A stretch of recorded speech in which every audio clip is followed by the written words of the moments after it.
এই ভিডিওতে আমরা দেখব কিভাবে একটি লাইনের অক্ষরের শব্দের কালার পরিবর্তন করতে হয়। আমরা জানি নর্মালি টাইপ করলে আমাদের কালো অক্ষরের হয় এমএস ওয়ার্ডে, কিন্তু আমি চাই যে যে আমি এখানে কালো কালো অক্ষরে টাইপ করব না, আমি করব হচ্ছে লাল কালারের।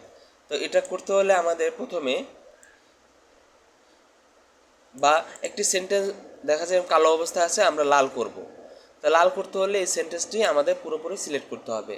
সিলেক্ট করার পরে এখানে অনেকগুলো কালার আসবে, তো এই কালারের মধ্যে যে কোনো একটা কালারে ক্লিক করলেই এখানে সেই কালার হয়ে যাবে। তো এখানে আমি চাচ্ছি যে লাল কালার করতে। তো লাল কালার করার জন্য এখানে আমি লাল অপশনে ক্লিক করলাম। তো এখানে দেখা গেল যে এখানে প্রত্যেকটি শব্দ বা ওই লাইনটি হচ্ছে যে লাল হয়ে গিয়েছে।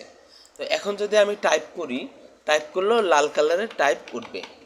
তো এভাবে আমরা বিভিন্ন কালারের সেট করে এভাবে আমরা টাইপ করতে পারি।